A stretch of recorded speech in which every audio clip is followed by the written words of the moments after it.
성도 여러분 안녕하십니까? 새벽 말씀 묵상입니다. 또 새로운 하루를 우리 하나님께서 허락해 주셨습니다. 계속해서 실물 교훈이라는 책, 지금은 제목이 바뀌어서 천연계에 숨겨진 진리라는 책에 나오는 비유의 부분들을 하나씩 살펴보고 있는데요. 이 책은 예수님께서 이 땅에서 비유로 설명하신 부분들을 기록하고 있고요. 이 책을 다시 살펴보면서 예수님께서 말씀하신 비유가 성경에는 참 많이 있구나라는 것을 새삼 느끼게 됩니다. 어떤 교훈에 대해서 가장 이해하기 쉬운 것은 듣는 사람이 가장 잘 아는 부분이어야 이해가 잘 됩니다. 지혜로운 교훈자는 본인의 지식 정도에 따라서 상대방에게 설명을 하는 것이 아니라 듣는 청중의 수준과 직업, 기호와 환경에 맞추어서 가장 적절하게 전해질 때라는 것입니다.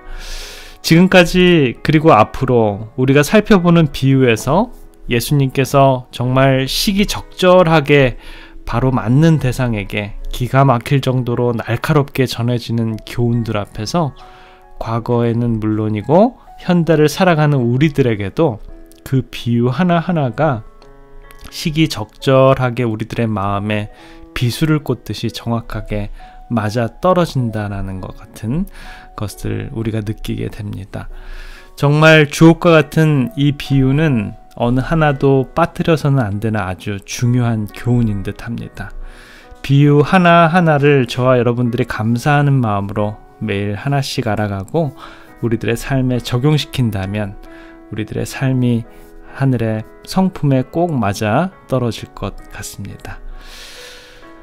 누가복음 12장 13절부터 등장하는 또 하나의 비유를 살펴보겠는데요.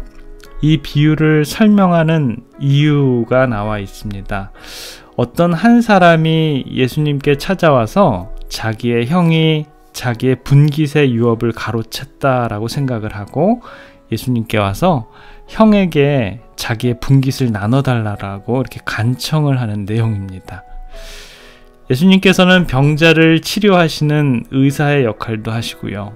또 말씀을 선포하시는 목사의 역할도 하시고 때때로는 바리새인과 서기관들에게 잘잘못을 따지는 변호사의 역할도 하셨는데 이번에는 유산 상속법을 다루는 이 회계사의 역할까지 해달라고 하니 예수님께서도 무척이나 힘드셨으리라는 생각이 듭니다.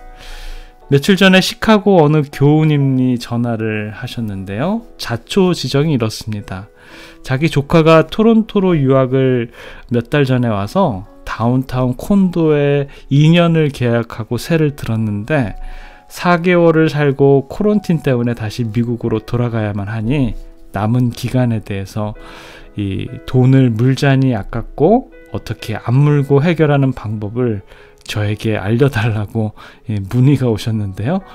그래서 제가 그건 부동산 하시는 분이 잘 알 것 같다고 잘 말씀드리고 전화를 끊은 적이 있습니다. 저도 가끔은 제가 해결해야 하는 범위보다 어려운 것들을 가지고 오시는 분에게는 도움을 드리지 못해서 죄송한 마음이 있긴 한데요. 그 당시 온 나라를 다니시면서 모든 백성들의 문제를 해결해 주시던 예수님께 어떤 부탁이든 못하겠습니까? 예수님께서는 그의 문제를 속 시원히 해결해 주실 수도 있었을 것입니다. 그의 잘못인지 그의 형의 잘못인지도 이미 아셨을 겁니다. 그러나 이 세상에 탐욕이 가득한 두 형제 사이에서 쟁의를 하고 잘잘못을 가린 듯 무엇이 달라지겠습니까? 그래서 예수님께서는 이렇게 말씀하십니다.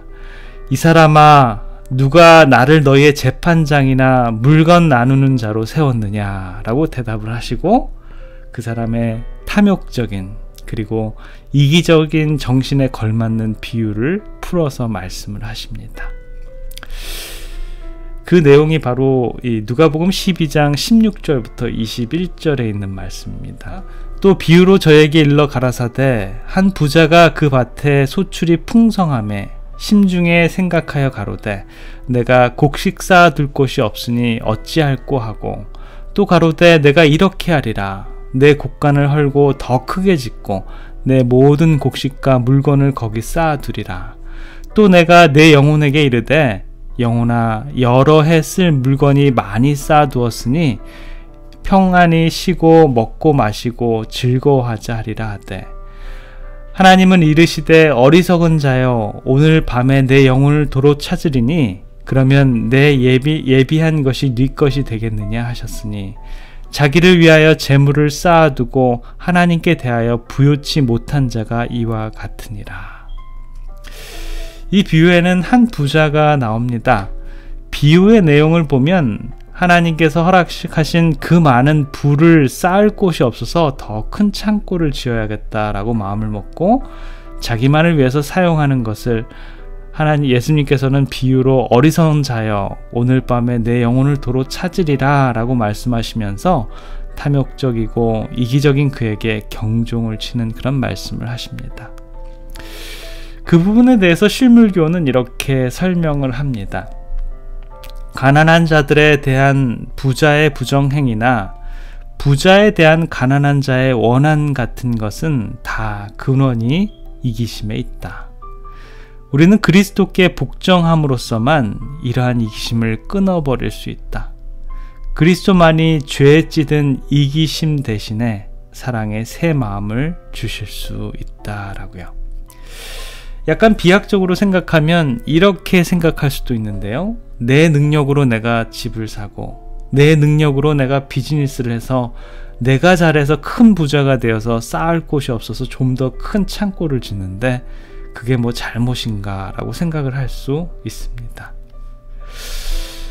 그러나 여러분 이렇게 한번 생각해 보시죠. 혹시 저와 여러분들은 하나님께서 우리들에게 베풀어 주신 그 축복을 한번 세보신 적 있습니까? 이렇게 생명을 주신 것도 감사한데 아름다운 가정도 허락해 주시고 밥 세끼 걱정 안 하고 먹고 살아가는 은혜가 너무 감사하다라고요. 그런데 그 외에도 넘치게 축복해 주신 하나님의 은혜에 얼마나 감사하고 감사한지요. 여러분들도 그렇게 생각하십니까?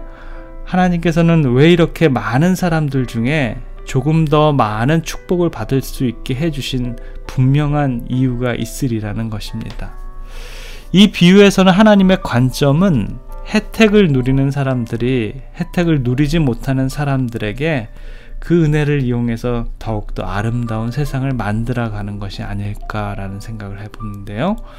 그가 조금만 더 생각해 봤더라면 어땠을까요? 자기의 풍부한 재산의 아주 작은 부분을 나누어 줌으로써 손쉽게 많은 가정이 궁핍을 면할 수 있게 할 수 있었고요. 많은 줄인 자들이 먹을 것을 얻을 수 있게 할 수도 있었고요. 헐벗은 자들이 옷을 입을 수 있게도 할 수 있었고요. 많은 사람들의 마음에 기쁨이 넘치게도 하고 가난에 허덕이면서 양식과 옷을 구하는 많은 기도가 그를 통해서 응답이 되고 그의 선행으로 말미암아 수많은 기도의 응답으로 인해 찬양의 멜로디가 하늘로 올라가게 할 수도 있었을 텐데요. 하나님께서는 그 부자를 통해서 그 부자를 축복해 줌으로써 하나님의 복음을 널리 알리는 복의 통로가 되기를 원하셨지만 그는 탐욕과 이기심으로 궁핍함 자의 부르짖음에 대해서는 마음 문을 닫고 내가 더 큰 창고를 지으리라 라고 이렇게 얘기를 합니다. 이 불성실한 청지기에게 다음과 같은 기별이 임합니다. 어리석은 자여 오늘 밤에 내 영혼을 도로 찾으리니. 그가 일생 동안 수고하여 얻은 것이 일순간에 쓸모없는 것이 되고 말입니다. 실물교훈 제20장 손해가 되는 이익이라는 부분에 그림이 하나 실려 있는데요. 그 밑에 이런 문구가 쓰여져 있습니다. 재산은 그 소유자에게 축복이면서 동시에 심각한 책임을 지운다. 그들에게 맡겨진 재물을 올바르게 사용했는지에 대하여 하나님께서는 계산서를 요구할 것이다 라고요. 저와 여러분들에게는 어떠한 계산서가 날라올까 궁금하지 않으십니까? 저희들에게 맡겨진 이 재물을 하나님의 청지기답게 사용하셔서 하나님께서 원하시는 아름다운 세상을 만들어지기를 간절히 기원합니다. 기도하겠습니다. 자비로우신 우리들의 아버지 하나님, 주님, 저희들에게 너무나도 풍족하게 매일매일 채워주심 정말 감사드립니다. 하나님께서 생명을 허락해 주시고 알몸으로 이 땅에 와서 지금까지 주님의 은혜로 살아왔다는 것을 생각하면 정말 감격할 정도로 얼마나 감사한지 모르겠습니다. 주님, 오늘 비유를 통해서 우리들에게 부를 허락해 주신 분명한 이유와 목적을 알게 해주셔서 감사합니다. 우리들도 주님께서 원하시는 아름다운 세상을 만드는데 동참하고 주위의 혜택을 누리지 못하는 사람들에게 선을 나눠주는 아름다운 지역사회를 만들어가는 우리 모두가 될 수 있도록 주님 인도해 주시옵소서.